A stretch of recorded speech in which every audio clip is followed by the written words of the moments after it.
Bonjour tout le monde, je m'appelle Robert Moulke, je suis en charge de la gasification géothermale chez GRT Gaz et je suis également le pilote du groupe de travail national dédié à cette technologie disruptive et innovante. Et je vais vous introduire rapidement le sujet et un peu aussi le cadre de cette conférence qu'on a découpé en deux parties. Une première partie qui va se concentrer sur l'appel à manifestation d'intérêt qu'on est en train d'essayer de lancer, qui a comme objectif de générer une dynamique pour créer des futurs projets industriels en France à partir de 2027. Et un deuxième volet qui s'adresse aux équipementiers qui peuvent nous apporter des solutions pour le traitement de gaz, de Saint-Gaz à haute pression pour pouvoir injecter le gaz directement, sans compression, dans le réseau de transport. Alors, je vais commencer avec une petite introduction sur la gasification hydrothermale. Alors, pour ceux qui ne connaissent pas encore cette technologie, voilà, vous pouvez prendre des déchets d'origine biomasse ou des déchets d'origine fossile. L'essentiel est qu'ils contiennent du carbone. C'est ce qu'on recherche. Sans carbone, on ne peut pas produire du méthane. La particularité de cette technologie, c'est qu'elle fonctionne à haute pression et à plus ou moins haute température dans des conditions supercritiques de l'eau. L'eau étant le réactif indispensable à cette technologie. Et un deuxième volet qui est important, c'est que l'intrant qu'on introduit dans le système reste pompable. On a des pompes qui passent de la pression atmosphérique à 250-300 bars. Voilà, la pompabilité, la viscosité est une caractéristique importante pour cette technologie. Alors vous voyez qu'on a deux familles de technologies, une à catalyse et une à haute température. Celle à catalyse, vous voyez en bas le petit tableau, elle génère un gaz très riche en méthane. Hein, c'est l'effet du catalyseur. Et on limite la température de réaction à 400 degrés environ. Deuxième famille de procédés à haute température. Là, on va monter plus haut. On n'a plus de catalyseur. Hein, l'eau est le seul réactif. On est à peu près 650 degrés maximum. Et là, on va générer un Saint-Gaz qui est plus riche en hydrogène. Il a toujours du méthane. Et il peut avoir aussi, en dehors du CO2, on peut avoir aussi des hydrocarbures plus élevés, type éthane, propane et butane. Voilà, ces deux technologies produisent en sortie, à travers des traitements de gaz adaptés, un méthane de synthèse très riche en méthane, injectable dans le réseau. Et d'ailleurs, cette gaz est compatible au gaz naturel que vous connaissez. Alors, les principaux atouts de cette technologie, c'est qu'elle a un taux de conversion extrêmement élevé de carbone, c'est-à-dire n'importe quel déchet, vous le convertissez entre 85 à presque 100% en gaz. Vous pouvez en plus récupérer les minéraux, les métaux, de l'azote. Et si votre intrant il contient, on va dire, trop d'eau, si je peux appeler ça, vous récupérez cette eau qui n'est pas utile au procédé en sortie. Et on supprime tous les déchets ultimes, à part éventuellement des métaux lourds. Mais encore, aujourd'hui, il y a certaines technologies qui peuvent en avoir besoin. Le rendement énergétique de cette technologie est assez élevé. On se situe entre 75 à 85%. Ça, c'est lié à des échangeurs de chaleur de haute qualité au niveau d'efficacité énergétique. C'est une installation très compacte, modulaire parce qu'on est à haute pression. On ne peut pas dépasser certaines tailles de tubes ou de réacteurs, parce que d'ailleurs, voilà, les coûts de fabrication on va dire, se développe de manière logarithmique ou encore plus forte. Alors ça n'a pas d'intérêt. Un autre atout important, c'est l'élimination de produits pathogènes. Hein. Vous pouvez trouver dans des boues, par exemple, boues de stations d'épuration, des microplastiques, des résidus de médicaments, de bactéries, de virus, type Covid. Voilà, tout ça, ça ne survit pas dans la avec cette technologie, voire est converti en gaz. Et au niveau polluant atmosphérique, cette technologie est complètement fermée, c'est-à-dire il n'y a pas de gaz d'échappement ou des choses comme ça. Il n'y a pas de NOx, très peu de CO et pas de particules. Au niveau des intrants, des déchets admissibles, il y a toute une variété d'intrants qui peuvent être convertis. Là, ce que vous voyez sur le slide, c'est tous les intrants qui ont été déjà testés, validés avec cette technologie. Et encore, chaque jour, il y a des nouveaux qui se rajoutent, notamment des intrants industriels. Je peux citer des déchets d'origine chimique ou pétrochimique, hein, des acides acryliques, tout un tas de solvants, de la peinture, tout ça c'est convertible. Vous voyez, c'est très varié. Je vais passer rapidement sur la feuille de route qu'on s'est définie avec les acteurs du groupe de travail national. Alors vous voyez, il y a un certain nombre qui sont directement impliqués dans le développement de la technologie. Le CEA en tant que, on va dire, développeur scientifique de cette technologie en base, et avec l'Ourlots et Vinci, deux sociétés qui s'intéressent soit au développement, soit au portage de cette technologie avec des partenaires. L'idée étant, avec ces deux-là, de ne pas commencer à zéro, mais de partir déjà avec un savoir-faire qui vient de l'étranger, mais qui leur permet de démarrer, on va dire, au deuxième, voire au troisième étage de la fusée. Et ce qui explique aussi qu'on est plus ambitieux que peut-être des acteurs qui commencent à zéro. Voilà, on veut assez rapidement mettre sur le marché ces technologies.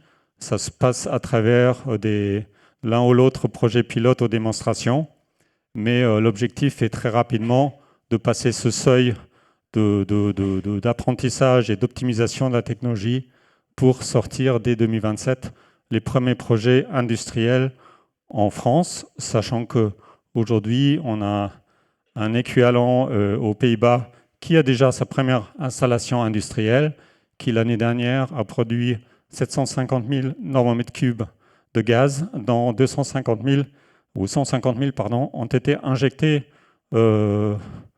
conformes dans le réseau de notre équivalent transporteur de Gazuni aux Pays-Bas. Et vous voyez, nos objectifs sont ambitieux.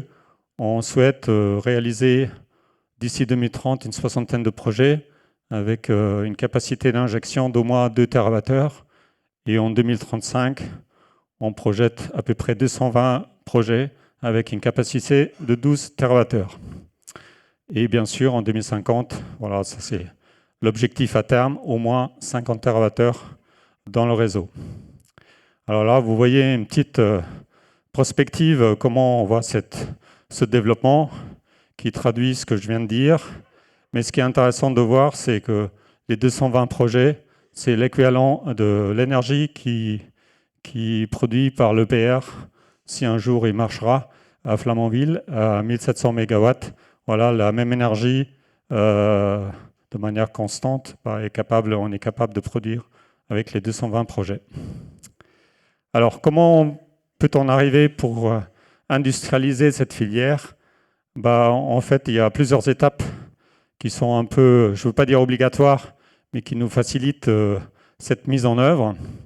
La première étape, et on va en parler un peu plus largement dans la première table ronde, c'est l'appel à manifestation d'intérêt qu'on veut lancer cette année, qui a comme objectif de donner la possibilité à tous les parties prenantes intéressées par cette technologie et par sa mise en œuvre de déposer des dossiers avec des projets potentiellement industrialisables et voilà, de générer une première base de projet avec laquelle on va pouvoir commencer à discuter avec les pouvoirs publics pour demander leur soutien. Parce que forcément, quand on se lance dans une nouvelle technologie, on prend un certain nombre de risques. On sait que voilà, la première, voire peut-être même la deuxième année, on ne va pas atteindre tout de suite les performances attendues, les durées de fonctionnement qu'on aimerait atteindre. Et voilà, il faut passer, on va dire, quelques challenges au début. Et pour soi, on a besoin de l'État pour qu'il limite les risques des acteurs qui s'investissent. D'ailleurs, voilà, on aimerait que ça soit traduit dans des contrats d'expérimentation sur des durées 10, 12, 15 ans à voir. Et que, voilà, à partir de 2027, on aura les premiers projets qui se mettent en route en France. Je ne vais pas trop détailler ce que j'ai mis sur ce slide, hein. C'est plus pour vous expliquer un peu ce qu'on veut faire. On arrivera dans la première table ronde à vous expliquer un peu plus les choses.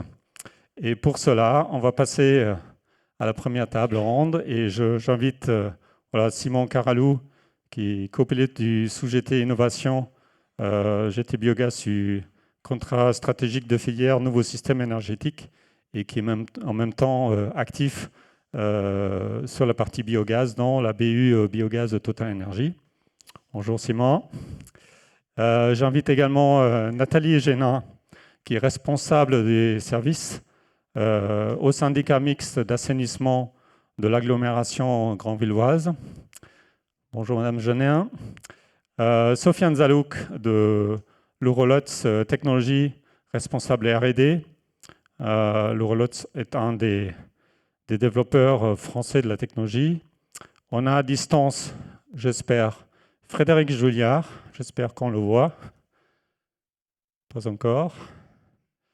J'espère que ça va marcher, qui malheureusement n'a pas pu se déplacer et qui devrait s'afficher. Ah voilà, il est là, Frédéric. Bonjour, à distance. Voilà, qui est président de Treatec, qui est également un développeur de la technologie. Alors autant l'Urolots est sur la technologie haute température, Treatec est sur la technologie à catalyse. Et en dernier, je salue Thomas Rodriguez, qui est responsable de la toute nouvelle BU gasification thermale au sein de Vinci. Vinci en hurlement, parce que c'est voilà, différence entre la société et la marque, mais voilà. On va commencer, va falloir que je cherche mes notes, avec la première question. Voilà, Simon Caralou. Là, vous avez des microphones, voilà, très bien. Voilà, nous avons évoqué justement l'appel à manifestation d'intérêt. Normalement, ça devrait marcher, hein, direct. Voilà, c'est un peu expliquer qu'est-ce que c'est les comités stratégiques de filière. Voilà, le groupe Nouveau Service Énergétique. Voilà, expliquer un peu le cadre dans lequel tu œuvres. Alors bonjour à tous, donc Simon Caralou. Donc en effet, je travaille à la fois pour Total Energy et je suis ici avec ma casquette de copilote du GT Biogaz du comité stratégique de filière. Alors d'abord, merci Robert pour l'invitation. Peut-être une petite présentation de ce qu'est un comité stratégique de filière. Je ne suis pas sûr que ça parle forcément à tout le monde. Donc un petit point là-dessus, les comités stratégiques de filière ont été mis en place par le Conseil national de l'industrie, présidé notamment par le Premier ministre, et ils ont été mis en place pour avoir une interface entre l'État et les filières. Concrètement, l'État voulait une entité avec laquelle discuter dans les différentes filières, et elle a donc créé ces comités stratégiques de filière. Ces comités stratégiques de filière, on les retrouve dans différents secteurs, différentes filières. On en a sur le bois, sur l'eau, sur l'aéronautique, l'automobile, etc. Et aussi et surtout sur les nouveaux systèmes énergétiques. Alors aujourd'hui, c'est celui qui va nous intéresser, puisque donc je suis copilote du GT Biogaz, du CSFNSE, donc du comité stratégique de filière Nouveau Système Énergétique. Donc ce comité stratégique de filière Nouveau Système Énergétique, qu'est-ce que c'est? Quels sont ses objectifs? Alors le comité stratégique de filière Nouveau Système Énergétique regroupe l'ensemble des filières, donc des nouveaux systèmes énergétiques, comme son nom l'indique. Donc on va retrouver à la fois les énergies renouvelables, les moyens de stockage, le CCUS, les réseaux, etc. Et au sein de ce CSFNSE, on traite aussi de la question biogaz. Donc, comme je l'indiquais, je suis copilote du GT Biogaz, et donc dans ce CSFNSE qui a pour objectif notamment d'assurer la transition énergétique et d'industrialiser, de réindustrialiser le pays en profitant de la transition, on a donc ce GT Biogaz qui va avoir pour objectif, lui, d'aider au développement des gaz verts, des gaz renouvelables et bas carbone sur le territoire. Donc comment on fait ça au sein de ce GT? Alors on regroupe un ensemble d'acteurs de la filière, donc à la fois des entreprises, des associations, des gestionnaires réseau, et on va mettre en place des livrables, des études par exemple, pour éclairer la filière, sur par exemple des questions de biomasse, de gisement, ce genre de choses. Ça peut être aussi la réponse à des consultations. On a notamment répondu récemment à la consultation SFEC, donc Stratégie France de l'énergie et du climat. Et puis, on va mener aussi d'autres projets, comme potentiellement un AMI à gazéification hydrothermale. Donc, au sein... Justement, Ouais, l'AMI, ce projet, comment il s'intègre dans les travaux du CFF voilà, voilà, quel est le positionnement du CSF par rapport face à ce lancement potentiel? Du coup, au sein du GT Biogaz, on a notamment un sous-GT Innovation qui va traiter des questions des filières innovantes, notamment la pyrogazéification, le power to gas et aussi la gazéification hydrothermale. Et donc, on a eu, parce que Robert est venu avec ce projet de porter un AMI-GH, le CSFNSE et le GT Biogaz s'est saisi de ce sujet. Pourquoi? Parce que pour nous, cet AMI, la gazéification hydrothermale, répond aux objectifs à la fois du GT Biogaz et du CSFNSE. On est vraiment dans ce rôle-là de transition énergétique, de réindustrialisation du pays. Donc, le CSFNSE et le GT Biogaz s'est montré intéressé et a voulu soutenir cette initiative qui, comme j'ai dit un petit peu auparavant, les CSF, l'objectif c'est de faire un lien avec l'État notamment, et donc il y a cet intérêt-là de passer par le CSF pour avoir un contact potentiellement privilégié avec l'État sur potentiellement les suites de cette AMI notamment. Ok, merci.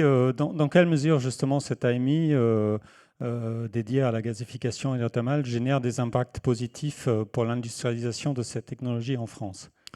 Alors, justement, sur l'AMI gazéification hydrothermale, pour nous, c'est une première étape essentielle pour le développement de la filière en France. Pourquoi? Parce que cette AMI va permettre de montrer un intérêt pour cette filière. Montrer aussi les acteurs qui sont prêts à s'engager sur cette filière-là. Et donc, une fois qu'on aura cette AMI, c'est potentiellement aussi aller voir les pouvoirs publics et leur dire voilà, il y a un véritable intérêt pour la gazéification hydrothermale en France. Donc pour nous c'est vraiment une première étape dans un plan plus large, qu'avait montré notamment Robert au tout début sur sa slide. Donc c'est avoir cet intérêt, le montrer au pouvoir public et demander au pouvoir public d'accompagner l'émergence de cette filière. Et l'AMI est nécessaire pour prouver cet intérêt-là. Donc on a vraiment ça dans une première partie, et l'idée derrière, c'est d'avoir potentiellement des mécanismes de soutien, potentiellement un appel à projet, ce genre de choses. Donc c'est pour ça que pour nous, cette AMI est vraiment essentielle à l'industrialisation de cette technologie-là sur le territoire. Merci bien, Simon. Bon, tu es aussi un représentant de Total Energy, alors je ne peux pas me priver d'une autre question qui s'adresse plutôt aux représentants de Total.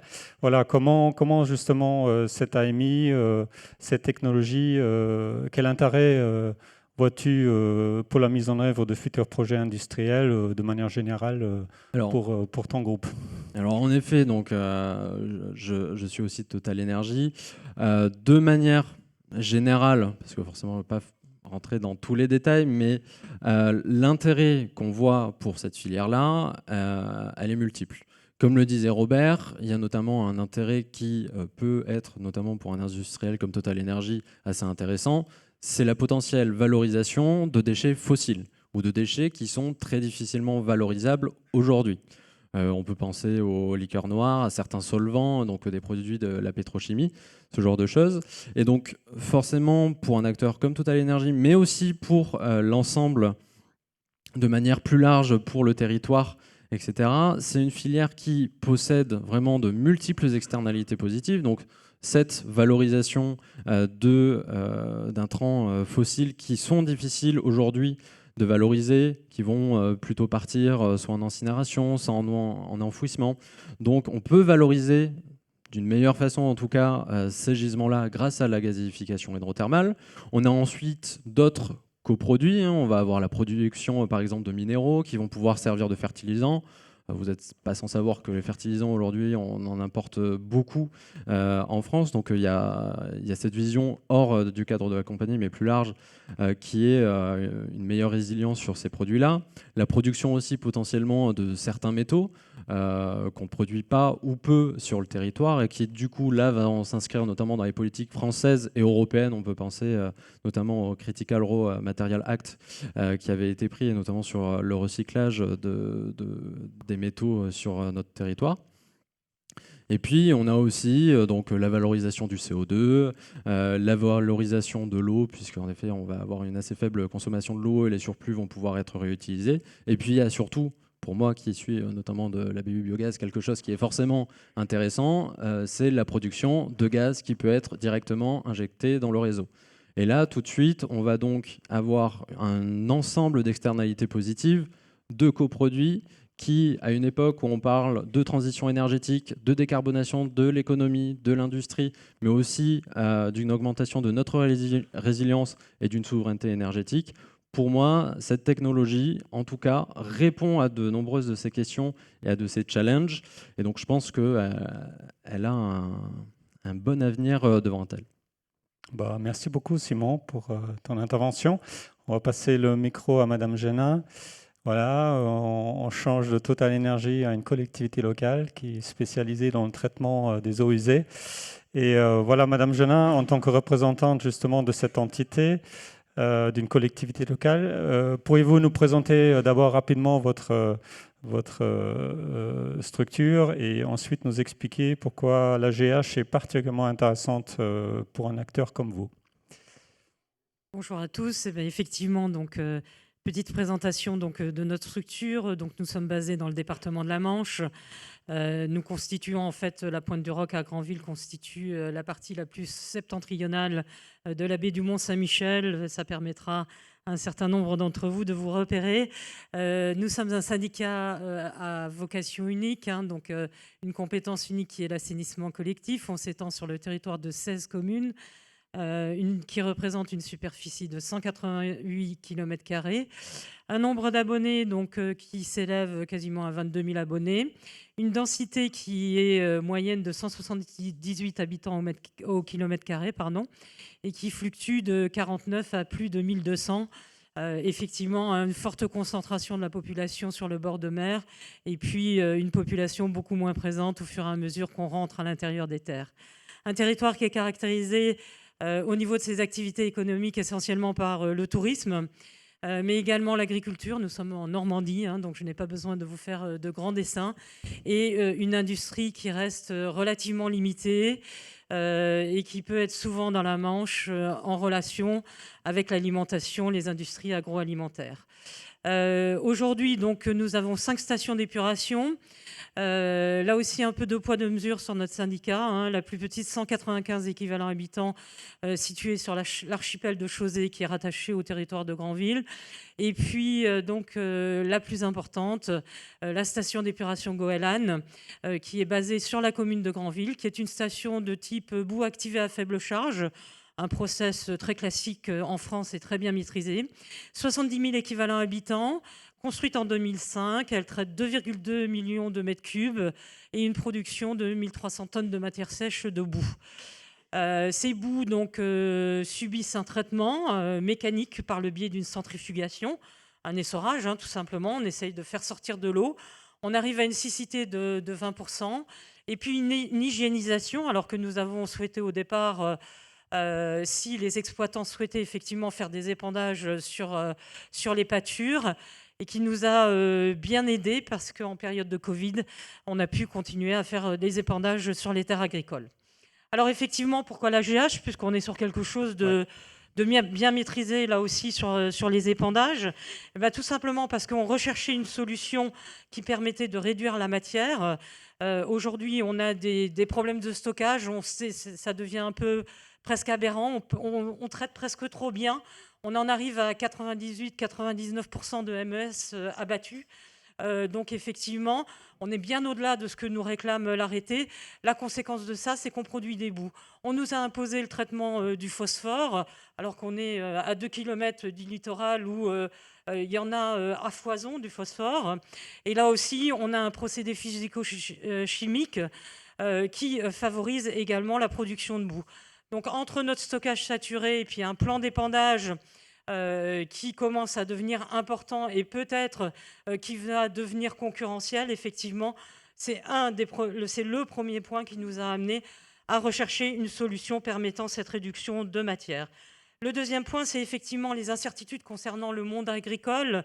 Il est caractérisé, c'est presque une évolution constante dans le monde agricole, avec un nombre d'exploitants qui diminue, des tailles d'exploitation qui augmentent. Donc lorsque vous avez des installations de plus grosses dans votre plan, si demain l'exploitant se retire, vous vous retrouvez un peu dans la muise. Également, on a une époque de conversion vers le bio, où effectivement le bio n'accepte pas les boues de stations d'épuration. Donc voilà, et puis également, on va dire un peu une concurrence sur des territoires, notamment avec les digestats de la méthanisation, qui commence également à s'étendre dans le monde agricole. Les évolutions de la réglementation également, parce qu'on sent bien que la société demande à avoir un niveau de protection de plus en plus important, au travers de la loi AGEC notamment.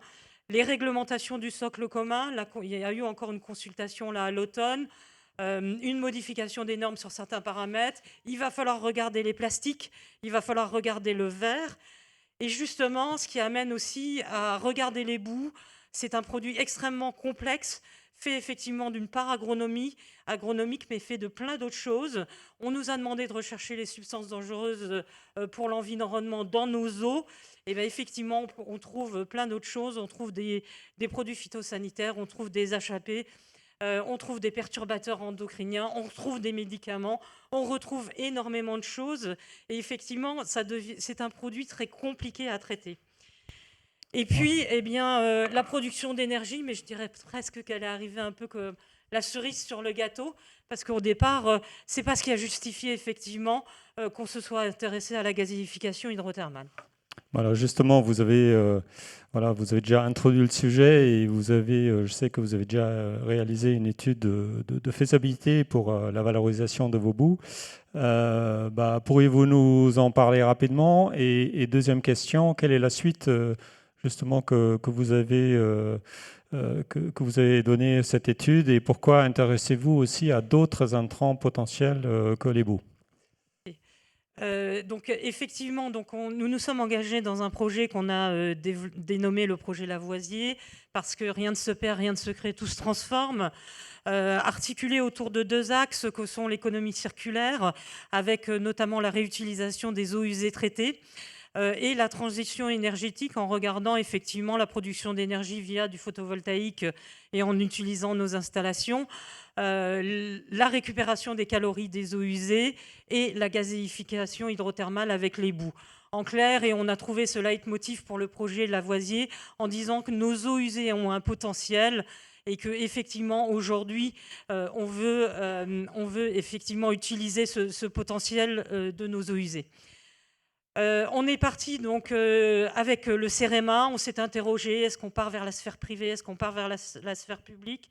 Et effectivement, c'est en se demandant s'il existait des bureaux d'études en France qui étaient capables de travailler sur la gazéification hydrothermale qui nous a fait basculer vers la sphère publique, puisqu'on savait que le CEREMA avait mené une étude sur cette technologie-là.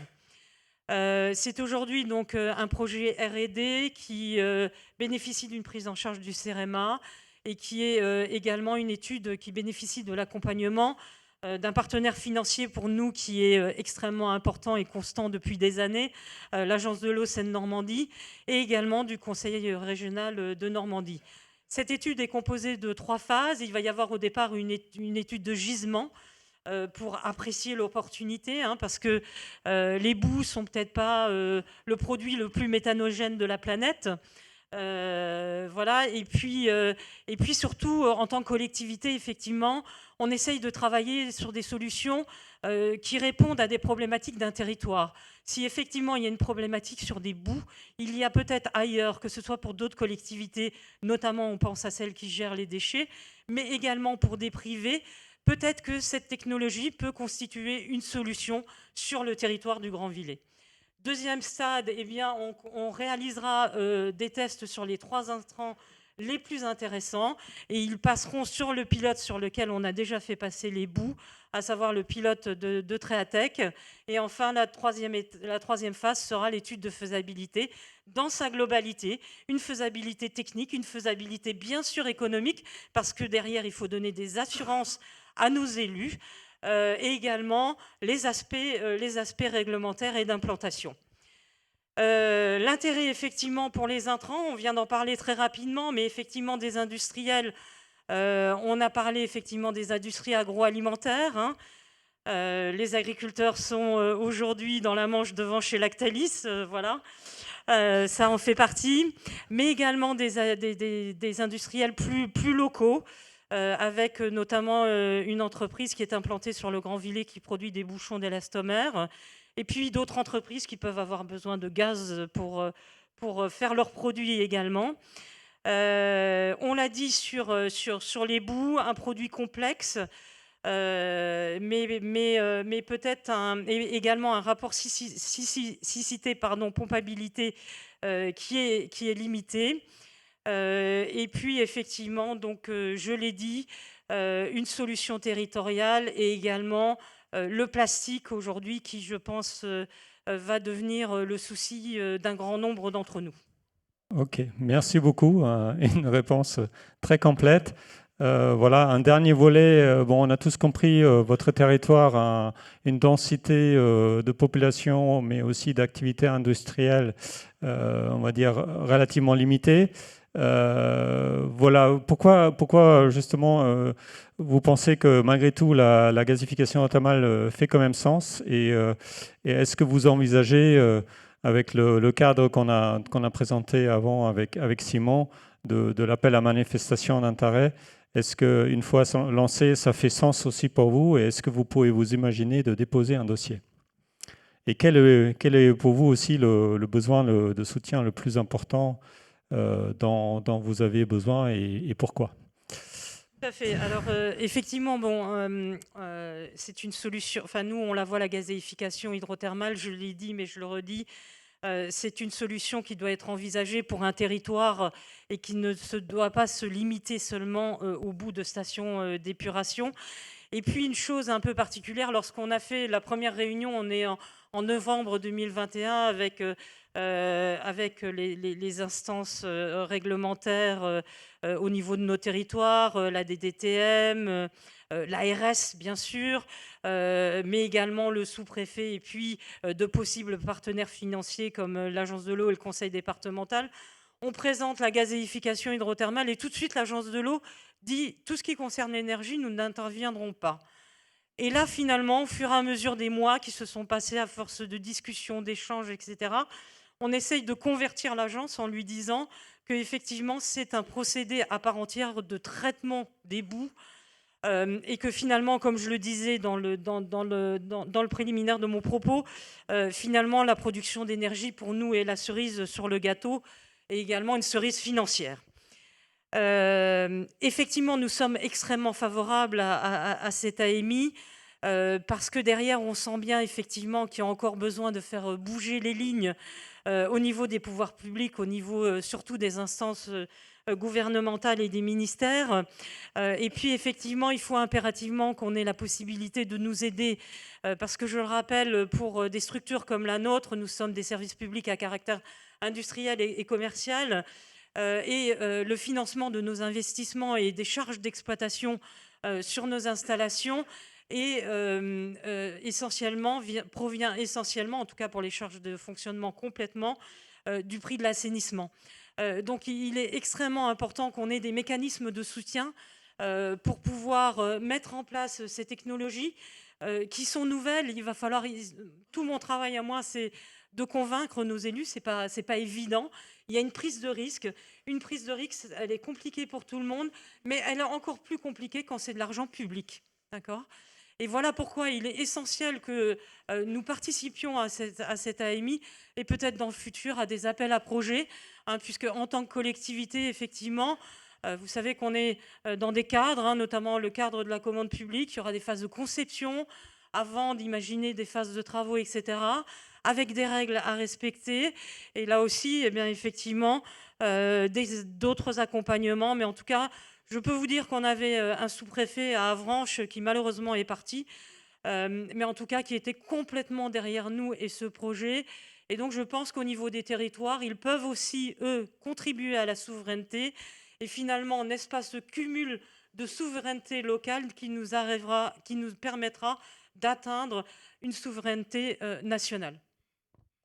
Bon, bah, merci beaucoup, Madame Génin. C'était très global et très détaillé, hein. Merci beaucoup pour ce témoignage. Je crois qu'il est également apprécié par la salle. On va passer à nos développeurs, hein, et porteurs de la technologie. Alors, je m'adresse tout d'abord à Triatech, à Frédéric Juillard qui est à distance. Mais la question s'adresse après à tous les trois de la même manière. Voilà, comme expliqué, voilà, l'année 2024 est un peu pour nous, pour la filière, une année décisive pour enclencher la future industrialisation de la filière en France. Et voilà, vous, en tant que développeur et porteur de la technologie, vous êtes les premiers à en être bien sûr intéressés et qu'impactés. Pouvez-nous chacun nous présenter succinctement vos ambitions pour cette année et décrire aussi un peu votre feuille de route d'ici 2027? Voilà, on commence avec Frédéric chez Triatech en Suisse, qui est à Lausanne. S'il te plaît. Oui, bonjour à tous, j'espère que vous m'entendez bien. Désolé, j'ai pas pu faire le déplacement comme ça a été relevé. Merci à Robert et aux organisateurs d'avoir mis en place cette visio pour que je puisse euh, venir vous expliquer en quelques mots là où on en est. Donc, comme vous pouvez le voir, c'est le gros objectif de l'année 2024 pour nous, c'est l'installation d'un pilote industriel qui sera installé directement chez un client qui produit justement déjà des déchets qui correspondent bien à ce qui est nécessaire pour la GH, donc en termes de pompabilité, de matière organique, etc. Nous, on est vraiment chez Tratec, on a vraiment développé sur l'école catalytique, donc à plus basse température avec l'utilisation d'un catalyseur. On a déjà réalisé quelques infrastructures, alors des petits pilotes qu'on a avec nous depuis passablement de temps, et puis un pilote académique qu'on a pu opérer ces dernières années, qui nous a permis de faire le design de cette prochaine unité, qui pour le coup, dont l'objectif est de valider ce procédé à un TRL 7. On peut passer à la slide suivante par rapport à cette feuille de route. Donc, encore une fois, on a plusieurs objectifs techniques pour l'année 2024 avec ce démonstrateur. C'est important évidemment pour nous et pour nos différents partenaires de pouvoir injecter du gaz dans le réseau. C'est des choses qu'on n'avait pas pu faire avec nos infrastructures précédentes, et ça, évidemment, ça implique de pouvoir purifier le gaz, d'avoir les bonnes infrastructures nécessaires. Et puis, voilà, très rapidement, on va se mettre sur le design d'une unité industrielle. Donc, il y aura tout un travail en amont de bien identifier notre premier early adopter, notre premier client, qui sera encore une fois essentiellement basé sur des quantités de déchets, sur des caractérisations de déchets. Donc ça, c'est des choses qu'on espère pouvoir déjà commencer cette année. terminer un design pour avoir une première unité industrielle qui serait en capacité de traiter entre 2 et 4 tonneurs en 2026. Et je pense que ça nous préparera gentiment à pouvoir mettre en place un projet du côté de la France et de pouvoir répondre à cette AMI qui est en train d'être mis en place pour un premier projet industriel du côté de chez vous en 2027. Merci bien, Frédéric. Voilà, je pose la même question à Sofiane Zalouk de Lourelot, qui voilà, est également avec nous. Donc effectivement, comme l'indiquait Frédéric, leur technologie est plutôt en catalytique. Nous, on travaille sur de la gasification haute température, donc sans utilisation de catalyseur. Donc pour rappel, Lourelot, on est fournisseur de centrales thermiques. On travaille déjà en termes de commercialisation sur des produits comme des systèmes de combustion, de gasification. Et c'est donc naturellement qu'on s'est intéressé à la gasification hydrothermale. En termes de scope, on est plutôt sur la partie brique GH, on va dire, de la pompe haute pression qui transfère les déchets liquides jusqu'à la partie séparation de phase.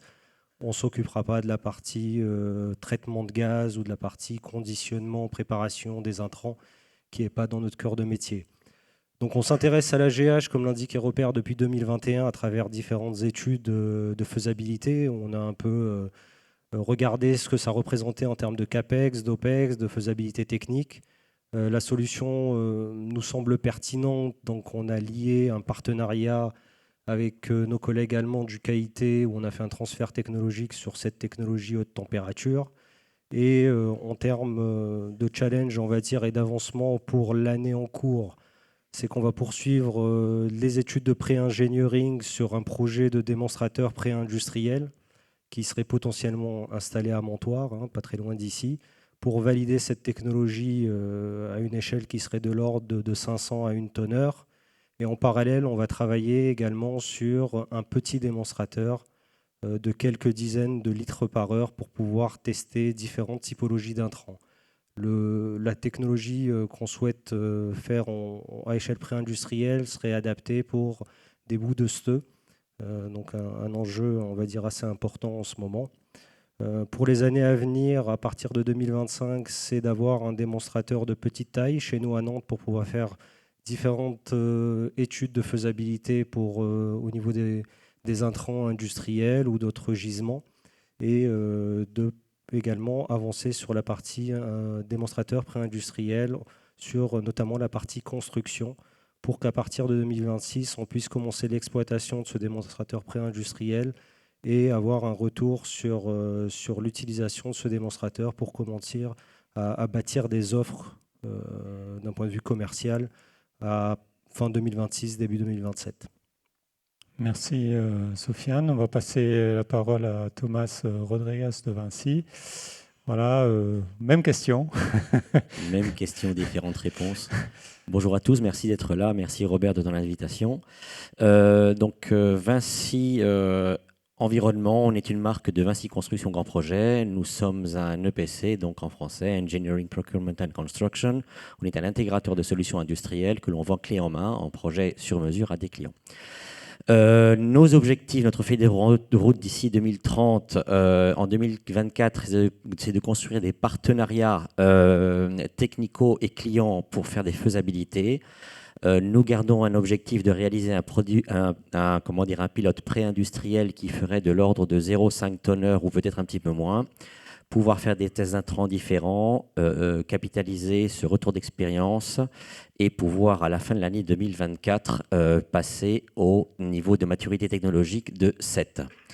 En 2025, nous souhaiterions pouvoir faire des premiers avant-projets et premières offres, qui seraient des offres plutôt en interne pour dérisquer intérieurement le type de contrat et de performance que l'on va proposer à nos clients.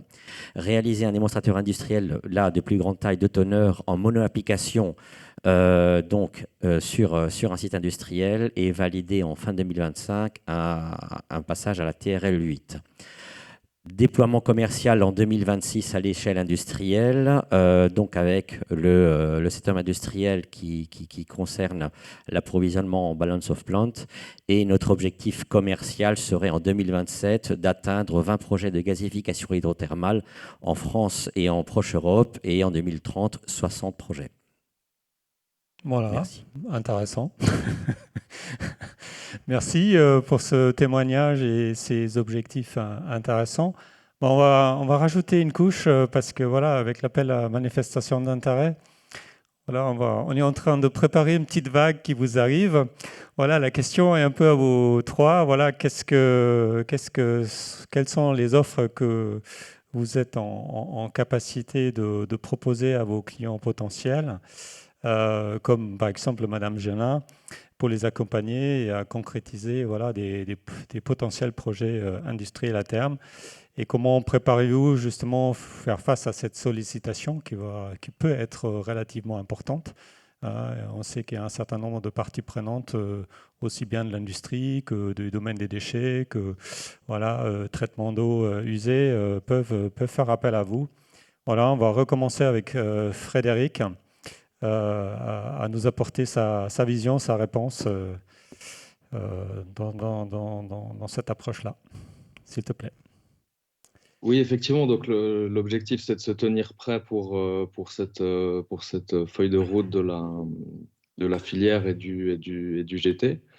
Donc nous, il y a certaines choses qu'on fait déjà depuis passablement de temps. C'est donc des études de faisabilité, on fait des caractérisations de feedstock, un peu de la même manière que Sofiane l'a expliqué.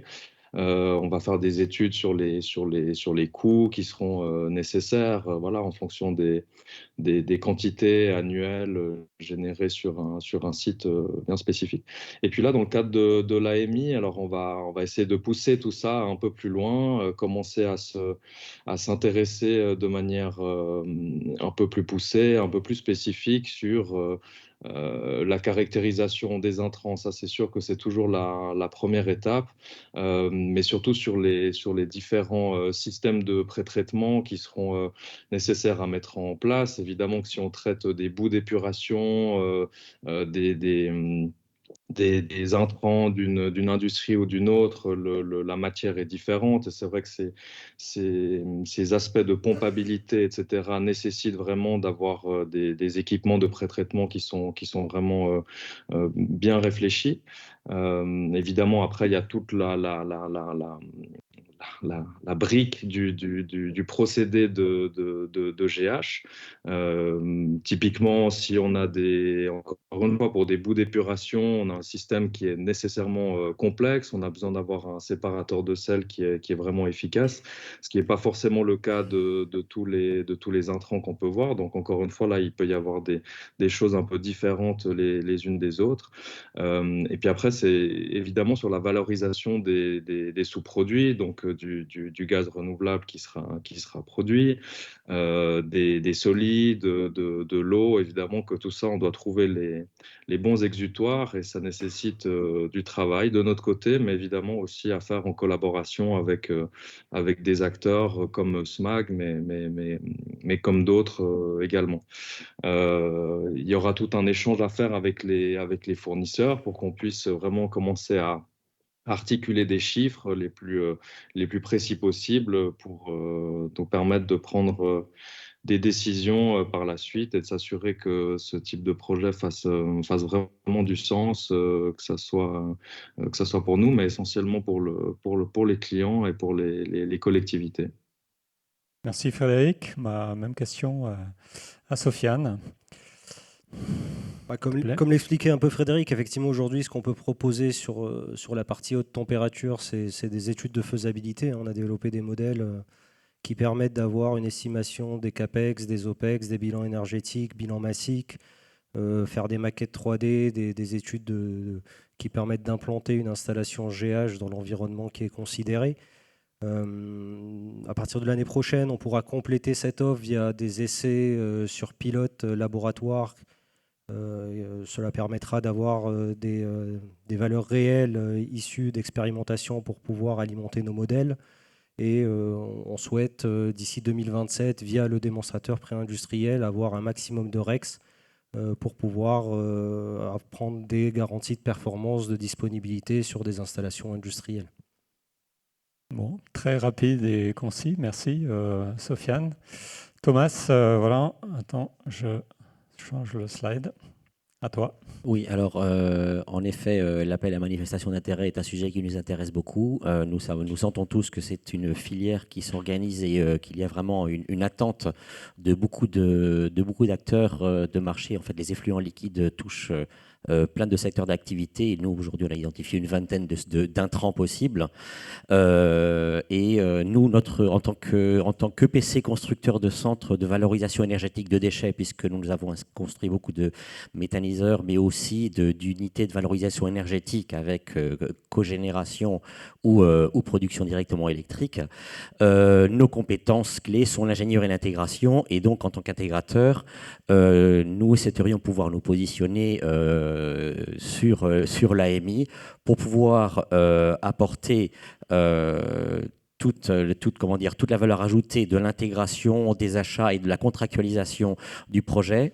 Et cela pourrait se faire de façon par des ECI avec des clients, faire des faisabilités technico-économiques, des benchmarks sur les éventuelles solutions technologiques clés en main, avant-projet sommaire, ou éventuellement une intégration globale de systèmes clés en main ayant l'amont, la gazéification et l'aval. Dans notre cœur de métier d'intégrateur, on a une équipe offre et de bureau d'études qui est rompue à l'exercice de monter des projets complexes. Et ce que l'on peut intégrer, c'est monter ces projets de façon intégrée, de les optimiser, de les dérisquer, d'améliorer le côté financier, non seulement parce qu'effectivement Vinci Concessions peut nous accompagner sur les montages financiers, mais aussi parce qu'en fonction du client, l'équilibre CAPEX-OPEX n'est pas le même, et en fonction de la solution technologique retenue globale, on aura un équilibre CAPEX-OPEX peut-être un peu différent. Et bien évidemment, à terme, qui dit clé en main, dit contrat, donc des garanties et des jalonnements, des termes de paiement. Et ça, c'est effectivement ce que nous montons avec nos contrats. Aujourd'hui, on travaille de façon très profonde sur la segmentation justement des intrants pour pouvoir justement accompagner nos clients sur la viabilité de leur projet, l'optimisation, son intégration, et travailler sur les garanties et aussi les délais pour lesquels on peut atteindre ces niveaux de performance et de garantie technologique. Merci. Merci beaucoup à tous les quatre. On va clôturer cette table ronde. Je pense que c'était bien intéressant et je remercie mes quatre intervenants.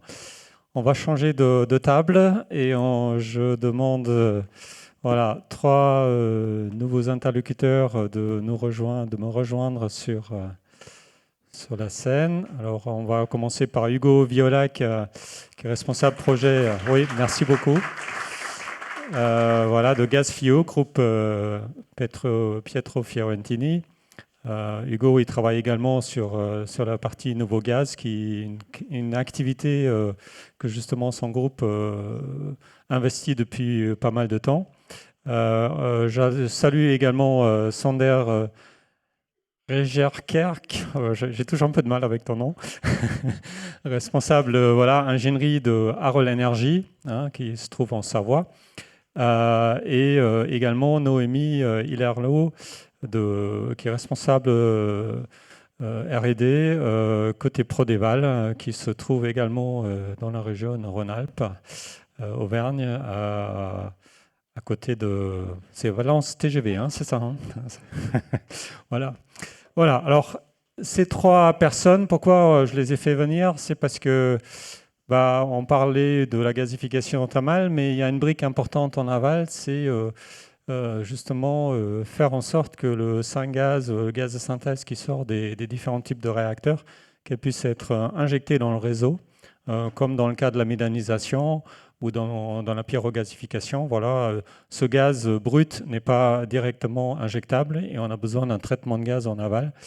Et ce qui notamment intéresse un transporteur comme nous, comme GRT Gaz, comme aussi Terega d'ailleurs, c'est de pouvoir bénéficier d'une solution qui, vu qu'on a cette chance d'avoir un Syngaz qui sort à quand même 250-300 bars, qu'on utilise cette énergie qui est aussi quelque part liée à la pression et qu'on évite de devoir recomprimer le gaz pour l'injection dans le réseau. Et voilà, trois candidats qui sont prêts à jouer le jeu et à nous présenter un peu ce qu'ils peuvent imaginer comme solution. Et voilà, il y a potentiellement différentes solutions possibles. La séparation membranaire, la méthanation catalytique, la méthanation biologique. Voilà, ce sont des technologies qui sont déjà utilisées dans les autres domaines. Mais voilà, ce critère de la haute pression en plus change un peu la donne, sachant qu'on ne leur demande pas de traiter à 300 bars ou 250 bars. Comme vous avez pu apprendre, dans la gasification hydrothermale en aval du gazifieur, vous avez le Syngaz est toujours un peu mélangé à du liquide. Hein, c'est intrinsèque à la gasification. Le procédé n'est pas parfait pour tout gazifier. Voilà, il y a un séparateur de phase gaz liquide et qui permet justement de récupérer le gaz, de l'isoler. Et c'est justement à partir de ce point-là qu'intervient cette brique de traitement de gaz. Alors, je vais commencer un peu comme dans la table ronde précédente. Une question à tout le monde. Et on va commencer avec Sander. Et après, il y a Noémie et Hugo. Pourriez-vous présenter succinctement vos entreprises et nous indiquer également quelle technologie de traitement de gaz, voire de Syngaz, vous proposez aujourd'hui à vos clients? Voilà, on va commencer avec Sander, s'il te plaît. Oui, très bien. Merci beaucoup, Robert, pour l'invitation de présenter ce qu'on sera capable de faire pour la filière. Donc, voilà, quelques mots sur Harol Energy. Donc, Harol Energy, on est un acteur de la filière biogaz pour sa purification. Donc, acteur depuis 2012. Voilà, c'est M. Bossan qui a créé la société. Donc, on est l'acteur historique sur le lavage aux amines en France. Voilà, pour l'instant, le seul et unique unité en lavage aux amines, ça a été construit par nos soins en Haute-Savoie. Sinon, on est aussi acteur historique des membranes Air Products pour tous nos procédés de séparation membranaire pour la purification du biogaz. Et donc, on est appuyé par des autres partenaires stratégiques, leaders dans leur marché, par l'IFPUN et Axens et donc Air Products.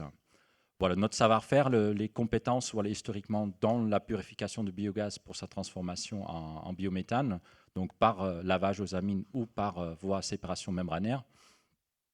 Et sinon, on travaille tous les sujets annexes qui sont à des différents stades d'avancement et maturité en France, sur la valorisation du CO2, la purification donc, des gaz de synthèse, la destruction d'oxygène par voie catalytique, les solutions de traitement de données pour l'amélioration des performances des unités, du bio-GNFE ou de la liquéfaction du CO2.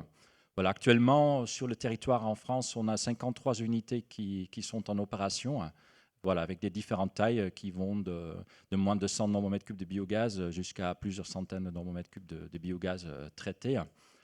Et voilà, on va porter ce parc d'installations à plus de 100 unités d'ici 2 ans, à travers nos produits basés sur la technologie d'amine ou sur la technologie membrane avec nos gammes AE Compact et notre gamme AE Membrane. Une petite introduction sur notre société.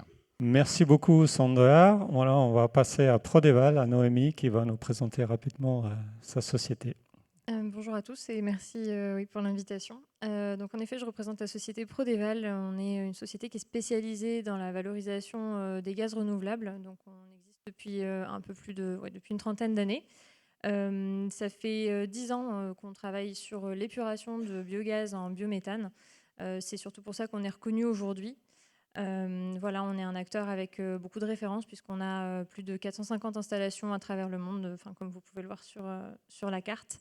Donc épuration de biogaz en biométhane, mais pas seulement. On travaille aussi également sur la valorisation du CO2 à travers sa liquéfaction.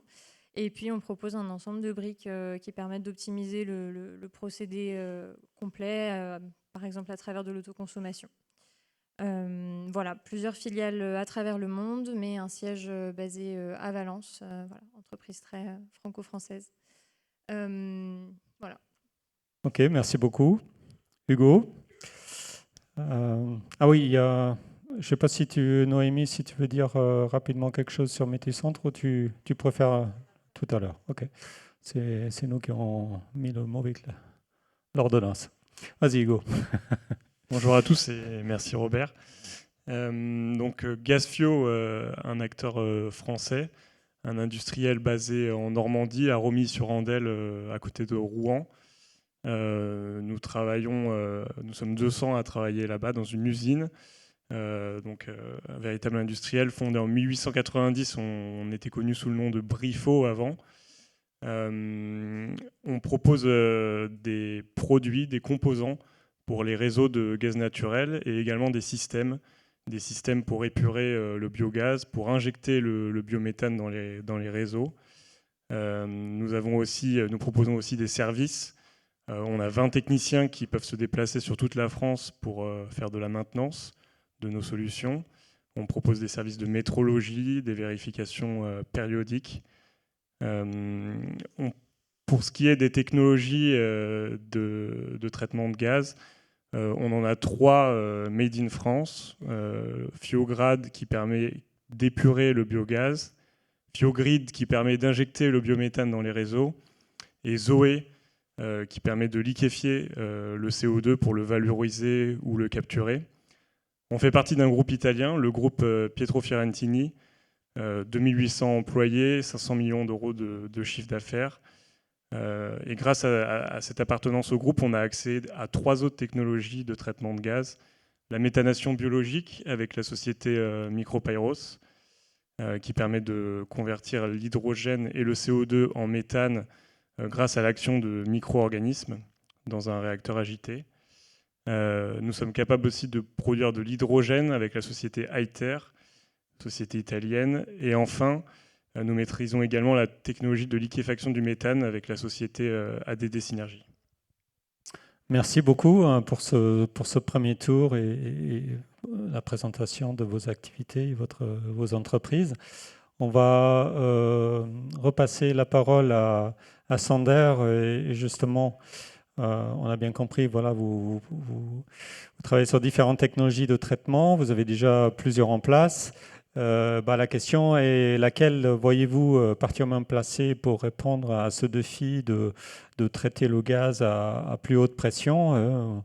On discute autour de 70 à 100 bars.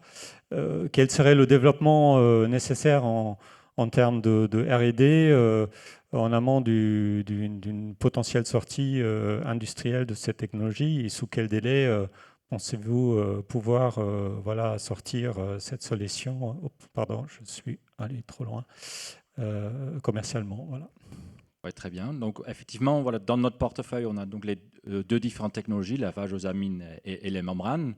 Et quand on va regarder voilà, la composition du syngas de plus près, voilà, sur ces 2 technologies qu'on maîtrise, la technologie qui permet en une seule étape et avec une seule brique technologique d'en produire un biométhane voilà, injectable, et la technologie de séparation par voie membranaire. Quand on regarde le mix, on a donc l'hydrogène, du méthane, du CO2 et du CO. Voilà, quand on va regarder ça de près, voilà, les membranes sont capables de séparer l'hydrogène et le CO2 en même temps et laisser les molécules de méthane à haute pression dans le gaz. Donc voilà, c'est la technologie pour moi de présélection pour assurer cette séparation. Voilà, les membranes on intègre dans nos produits de la société Air Products, ils sont capables de travailler à assez haute pression. Donc on peut concevoir des procédés en utilisant des membranes voilà, qui vont directement traiter un syngas, que ce soit avec ou sans catalyse, voilà, pour en produire un biométhane injectable dans le réseau de transport géré par GRT Gaz. Voilà, donc ici, voilà, le gasification hydrothermale avec catalyse est plutôt un gaz très propre, sans H2S, donc il n'y a même pas besoin d'effectuer des pré-traitements si le gaz est effectivement bien sorti propre. quand on va sur du gazification hydrothermale sans catalyse, la matrice peut être un petit peu plus complexe avec des concentrations plus élevées en CO et de la présence d'H2S. Donc il faut faire quand même traiter cet H2S en amont du traitement sur des membranes.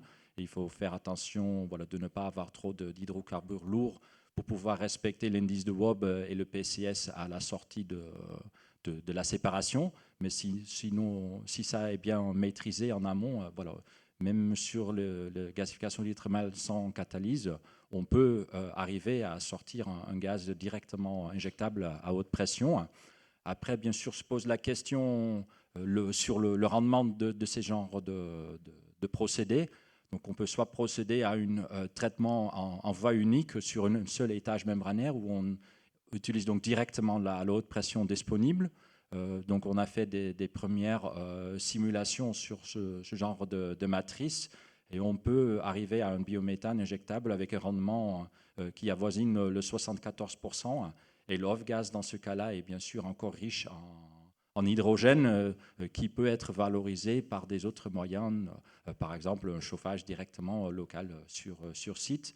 Après, si on veut aller plus loin et rechercher un rendement bien plus élevé, la technologie membranaire va besoin d'une séparation par ce qu'on appelle 3 étages membranaires et on aura donc une voie de recyclage qui devrait être recomprimée pour le porter à la même pression de l'entrée. De cette manière, on peut atteindre facilement des rendements épuratoires de 99%. Et dans ce cas-là, le flux, ce qu'on appelle d'off-gaz, elle sera très limitée. Merci bien, Sander. On va repasser à Noémie. Voilà, je vais devoir reculer. Hop.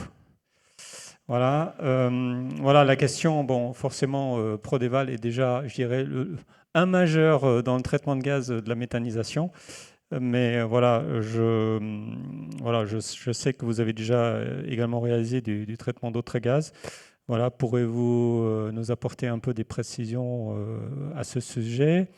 Et voilà, après, voilà pourquoi vous vous intéressez justement au traitement de Syngaz à haute pression, qui est quand même aussi un sujet plutôt récent. Et quelles sont les technologies que vous envisagez de votre côté à mettre en œuvre à plus ou moins court terme? Oui, donc en effet, on est aujourd'hui reconnu pour le traitement de gaz issus de méthanisation, mais en effet, ce n'est pas la seule chose qu'on fait. On a plusieurs projets, donc là, je souhaitais en présenter 2 en particulier qui me paraissaient pertinents. Le premier, c'est donc on vient en fait épurer déjà un Syngaz en fait en sortie de méthanation, donc il y a une méthanation catalytique. Donc vous avez ici la composition, donc c'est une méthanation catalytique à la sortie de laquelle on va se retrouver avec de l'hydrogène en excès en sortie. Voilà, donc nous on intègre en fait une brique d'épuration membranaire, c'est ça que je l'ai pas précisé au démarrage, mais nous notre technologie phare avec laquelle on travaille, c'est l'épuration membranaire. Donc on vient intégrer en fait une brique d'épuration membranaire à la sortie du méthaneur pour amener en fait le Syngaz en fait à composition nécessaire pour injection. Ce projet, c'est un projet dont vous avez peut-être déjà entendu parler, qui est un projet porté par Storengy en consortium avec d'autres industriels et notamment financé par l'ADEME et qui s'appelle le projet Méticentre, sur lequel on fait en fait un couplage d'une chaîne de méthanisation avec une chaîne de méthanation. Enfin, voilà, si vous ne connaissez pas, je vous invite à aller voir, c'est un projet assez intéressant. Et enfin, un deuxième exemple que je peux prendre, c'est plutôt une épuration de gaz industriel. Donc, en fait, c'est le cas d'un industriel qui utilise le gaz naturel comme matière première et qui, en sortie de son procédé, a un gaz qui va être pollué et avec une composition différente. Voilà. Nous, on intervient en fait en sortie de ce procédé à nouveau pour venir ajouter plusieurs briques de nettoyage, mais surtout venir épurer et séparer en fait les molécules de CH4 et d'hydrogène afin de permettre de purifier et de réutiliser directement ce méthane. Le pourquoi aujourd'hui on en arrive à être présent ici aujourd'hui, tout simplement en fait il faut revenir à la mission de Prodeval qui est aujourd'hui de contribuer à la réduction des émissions de gaz à effet de serre de façon générale. La gasification hydrothermale, bon, je ne vais pas refaire tout le schéma, mais voilà, on a bien compris que c'était aujourd'hui une vraie solution de traitement de déchets et qui a des débouchés vraiment très pertinents. Donc dans ce sens-là, c'est un sujet qui nous intéresse. Le syngas en sortie, c'est un gaz qu'aujourd'hui on pourrait être capable de venir épurer avec notre technologie actuelle d'épuration membranaire. Voilà, donc bon, un peu de la même façon que l'a dit Sander, hein, sur la partie gasification hydrothermale à catalyse, finalement on obtient un gaz avec une composition qu'on sait aujourd'hui épurer avec nos membranes actuelles. Donc on pourrait venir directement en sortie de gasification hydrothermale rajouter une brique d'épuration membranaire pour obtenir un gaz aux spécifications du réseau pour injection. Le cas de la gasification à haute température, il est un peu plus particulier parce qu'en effet, on va retrouver d'autres espèces chimiques.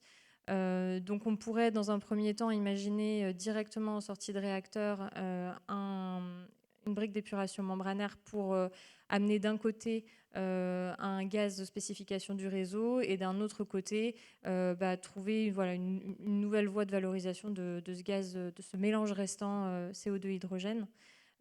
Et enfin, ce qui paraîtrait, je pense, le plus pertinent, ce serait d'intégrer à la sortie du réacteur de gasification hydrothermale une brique de méthanation et nous de venir ensuite finaliser en fait la séparation entre dans ce flux qui donc est maximisé en méthane suite à la méthanation avec le CO2 qui serait résiduel.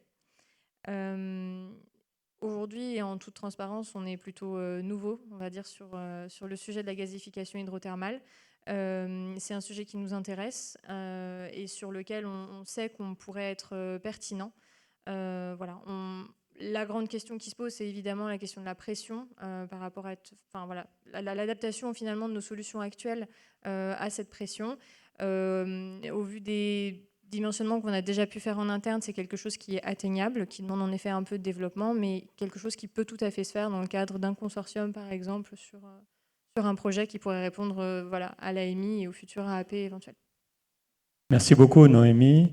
Voilà, je repasse la parole à Hugo, voilà, qui représente aussi bien Gasfio que le groupe Fiorentini. On a bien compris que Gasfio dispose déjà par elle-même une solution de séparation membranaire et que le groupe, on le sait, a beaucoup investi ces dernières années pour prendre place dans le domaine des gaz renouvelables, de manière générale. Et vous avez aussi, parmi vos nombreuses acquisitions, la société Micropyros, qui est spécialiste de la méthanation biologique. Voilà la question un peu avec laquelle de vos différentes solutions vous pensez pouvoir répondre à la solution ou à la sollicitation qu'on vous fait et que dans quel délai de développement vous pensez pouvoir sortir les premières solutions. Je vous laisse répondre. Je vais rejoindre un peu ce que dit Noémie. Il y a deux possibilités, hein. Il y a l'épuration, nous on a la membranaire, nous on a la solution Fiograd qui est très adaptée pour la GH à catalyse, c'est ce qu'on disait. Et pour la GH à haute température, où là on a un syngas avec plus d'hydrogène, là effectivement une brique de méthanation prend tout son sens. Et on a à disposition dans le groupe Pietro Fiorentini la solution de Micropyros de méthanation biologique. Et ensuite, il faut ajouter une brique d'épuration en sortie de la méthanation biologique. Si on venait à se mettre d'accord avec des partenaires à développer des projets pour cette année, on serait en mesure d'adapter nos technologies pour le traitement du syngaz à haute pression, puisque c'est le challenge qui nous est proposé par Robert et par le groupe de travail national. Et notre approche à Gasfio et au groupe, on n'a pas de préférence entre les deux technologies. On s'adapte au projet, à chaque client, au cas par cas. Et on fait en fonction du meilleur optimum technico-économique qu'on peut trouver projet par projet. Voilà, juste sur le délai de la mise en œuvre, parce qu'il y a quand même des dates qui sont affichées. Est-ce que voilà, vous confirmez? Oui, on a effectivement, si on doit développer une solution haute pression, on a besoin de quelques mois d'études pour adapter. Et pour une réalisation l'année prochaine, tout est possible. Ok, merci beaucoup à tous les trois. Oui, est-ce qu'on va pouvoir mettre tout le monde, tous les intervenants, peut-être avec moi, qui étaient à la première table ronde aussi, sur la scène. Comme ça, on va passer aux questions-réponses de la salle. Voilà, je vous demande de nous rejoindre. Voilà, qui a des questions? Une question, une première, toujours la plus difficile.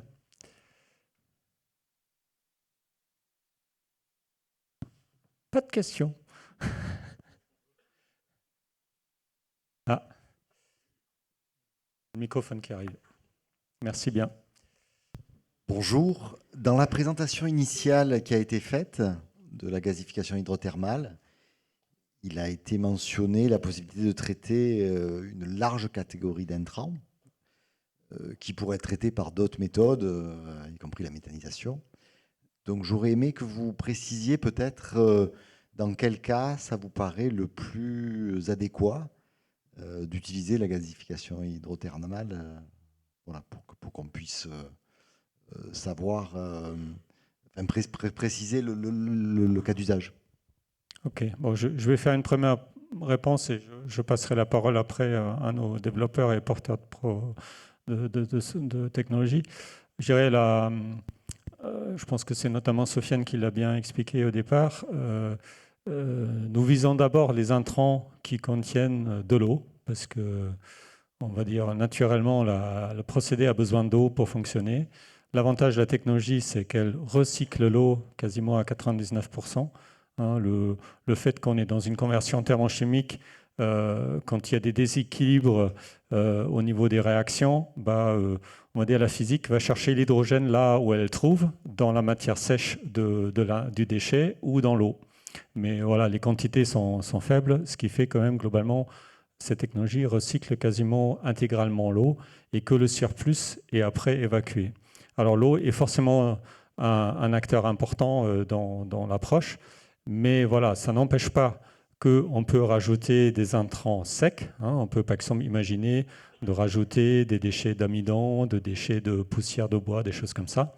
Et plus ces déchets sont pollués, plus, voilà, je crois que c'est Madame Génin qui l'a très bien expliqué, plus on trouve des matières dans les déchets dont on aimerait se priver, plus la gasification hydrothermale apporte sa plus-value parce qu'elle est capable de les séparer, voire de les convertir en gaz. C'est ça son principal atout.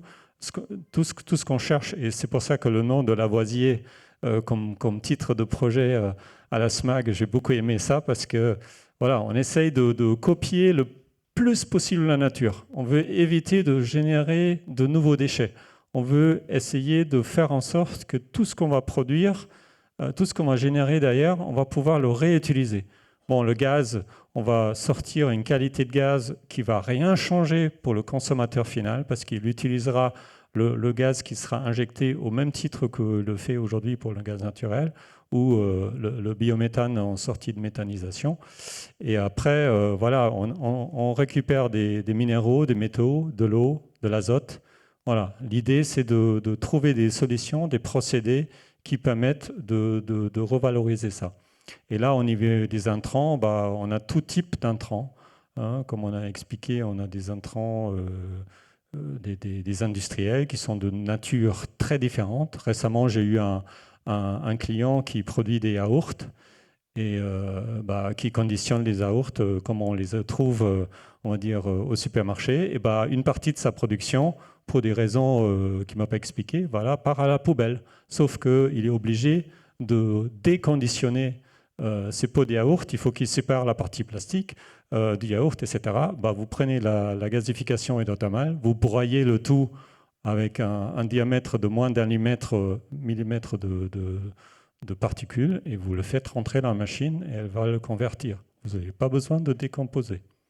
Alors, je laisse la parole aux autres, mais qui peuvent compléter. Oui, effectivement, juste pour compléter ce que disait Robert, si on doit positionner les technologies et l'intérêt de la GH, c'est qu'on peut traiter des déchets directement en phase liquide pour produire du biogaz. Donc si un déchet est majoritairement solide, il y a des solutions de combustion, de gazification, en fonction si on veut valoriser directement l'énergie ou faire un vecteur énergétique. Mais la GH, ça permet d'avoir des combustibles liquides et également non fermentescibles, parce qu'il y a la méthanisation, sinon aussi pour ça. Mais qu'on a une fraction carbone importante qui n'est pas fermentescible, ça reste un procédé thermochimique qui peut apporter des solutions. Frédéric, Thomas, vous voulez compléter? Oui, peut-être juste pour ajouter, je ne sais pas si la question était spécifiquement par rapport à la digestion, mais il ne faut pas voir la GH comme une solution concurrente à la digestion, mais plutôt comme une symbiose. Parce qu'au final, on a justement un intérêt à ce que le gros volume de déchets soit réduit par les bactéries dans un premier temps. Et la GH peut très bien venir s'hybrider à la suite de la digestion. Donc, et pour tout le reste, je crois que vous avez très bien répondu entre Robert et Sofiane, mais ce n'est pas forcément quelque chose que je mettrais en opposition par défaut avec la digestion. Ouais. Thomas, un complément de ta part? Rien de spécifique, c'est clair. Ouais. Peut-être un dernier mot. Voilà, on a aussi, j'ai expliqué tout à l'heure, on a des déchets chimiques. Par exemple, vous prenez un solvant, par défaut, il est liquide, sauf qu'il est liquide, il n'y a pas d'eau dedans. C'est que des hydrocarbures. Alors vous êtes obligé quand même de rajouter de l'eau pour que ça fonctionne. Mais ça fonctionne parfaitement. Vous convertissez, on a fait les tests, à 99,99 et quelque chose % le carbone en gaz. Vous n'avez pas de résidus. Il n'y a que du gaz qui sort. Et c'est un intrant qui est encore assez riche en énergie. Si je prends l'exemple des boues digérées et bien digérées, vous produisez 3 fois plus de gaz avec un tel intrant. Et c'est la même machine. Le business case, il est vite fait. Voilà. Autre question ?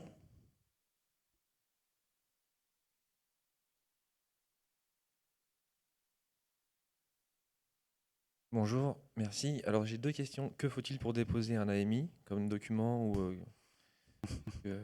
voilà. Et la deuxième question, c'est est-il possible de voir apparaître une gazification hydrothermale au pied des méthaniseurs avec les quantités de digesta qu'on peut avoir? Tu veux répondre, Simon?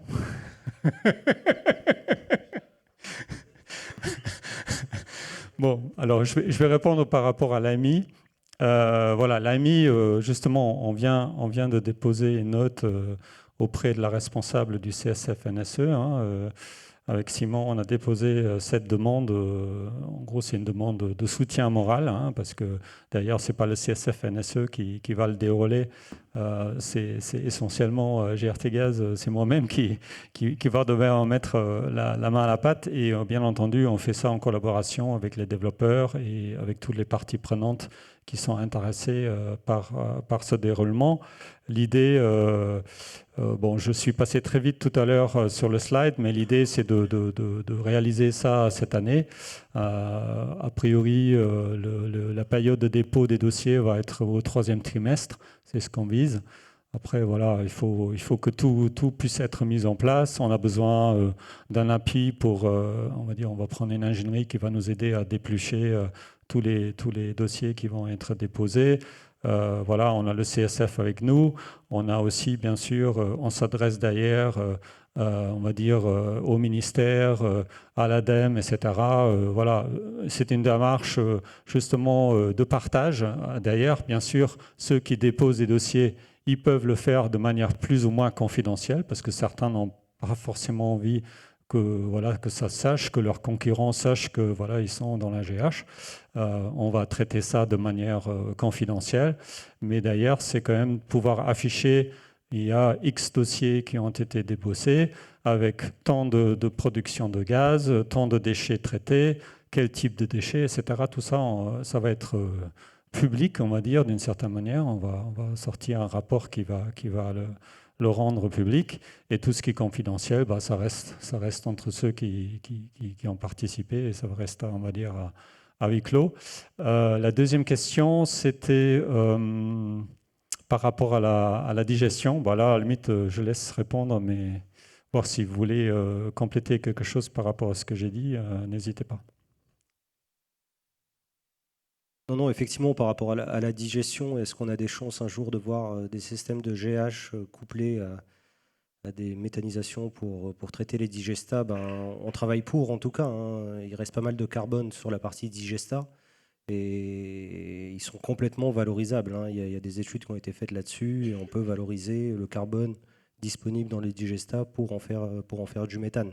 Donc tout le carbone qui n'est pas fermenticible, qui n'a pas servi à la production de méthane dans la méthanisation, peut servir à produire du méthane sur la partie GH. Donc ça fait partie aussi des développements qu'on va mener après les bouts de STE au niveau de l'Euroélote.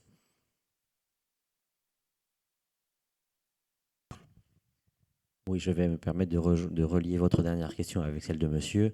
La gasification hydrothermale permet justement de traiter cette problématique de déchets humides, donc chargés en eau, en utilisant la partie organique, en la transformant en un hydrocarbure, donc méthane, et en la séparant de l'eau, en pouvant la recycler et au passage, on l'a déjà expliqué plusieurs fois. Quand on dit ça, ça veut dire que la gasification hydrothermale est capable d'adresser presque tout effluent qui soit pompable, qui contienne de l'eau, parce que l'hydrogène de l'eau pour transformer leur carbone en CH4 nous intéresse et que les matières, les molécules organiques n'ont pas assez d'hydrogène contenu. Donc on veut qu'il y ait de l'eau pour que ce soit pompable, pour que la réaction chimique soit bonne, et bien évidemment du carbone pour faire de méthane. Si on veut faire du méthane, on pourrait se dire effectivement je ne fais qu'un traitement de déchets. Mais bon, alors on est sur de l'économie circulaire appliquée à l'industrie. Donc quand je dis ça, je veux mettre en avant, c'est qu'on peut traiter toute une série d'intrants, et l'intérêt principal aujourd'hui, c'est de traiter des intrants, donc des effluents industriels qui n'ont pas de filière de valorisation ou pour lesquels la filière de valorisation est complexe ou va être en danger, évolution normative sur les bouts d'épandage, des interdictions, des agriculteurs qui passent au bio, etc. Donc pour votre question, la réponse est bien évidemment en aval des méthaniseurs de la digestion anaérobique.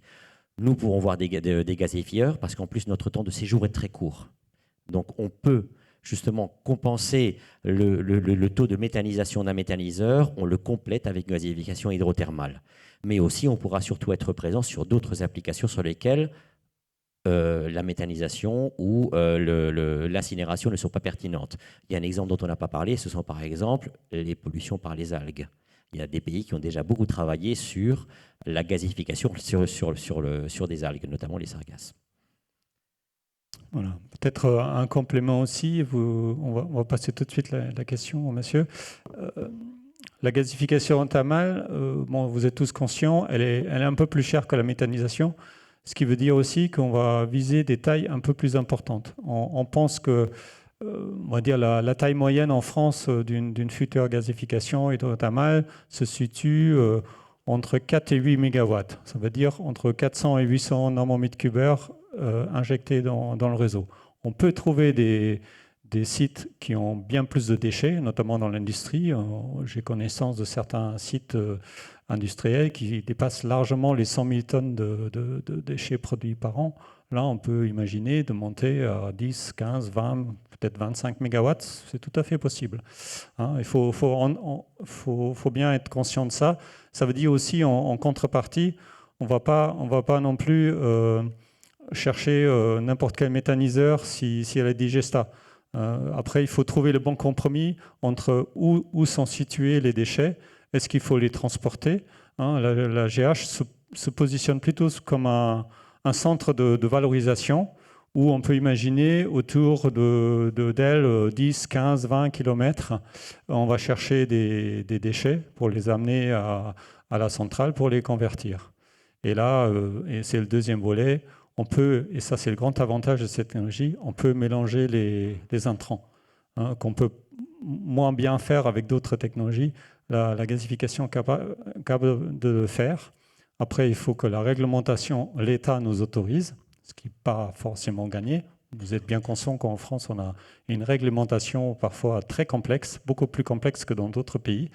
Et voilà, c'est à nous aussi, nous tous, de se battre pour faire comprendre au pouvoir public que la gasification hydrothermale peut tout à fait traiter un mélange de différents types de déchets qui ne sont normalement pas traités comme ça, mais qui ne génèrent pas de pollution en sortie et qui peuvent être valorisés. Et ça, c'est le travail.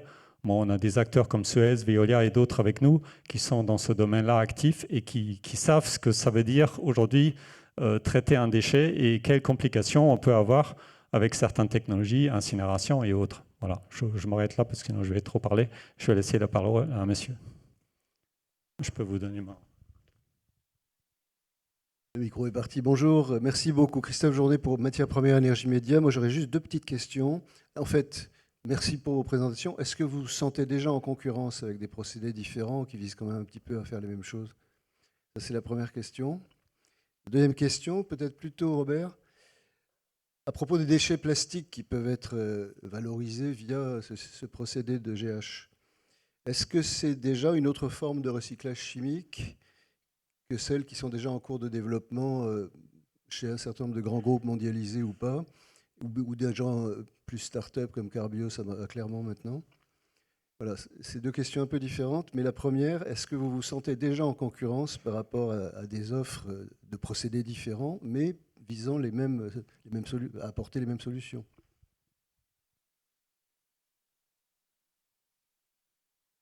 C'est une question de journaliste. Alors notre situation elle est un peu spécifique parce que dans ce cas-là on est un peu concurrent de nous-mêmes parce qu'on offre des solutions de combustion, de gasification, d'oxydation par voie humide et maintenant de gasification hydrothermale. Donc pour moi c'est plutôt une complémentarité entre les procédés où on va venir étudier l'intrant du client, ses spécifications pour pouvoir apporter la solution la plus pertinente par rapport à ses usages.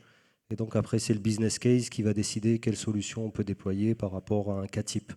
Donc on est plutôt dans cette approche-là d'avoir une gamme de produits qui permet d'aborder différentes typologies d'intrants et de choisir la meilleure en fonction des situations.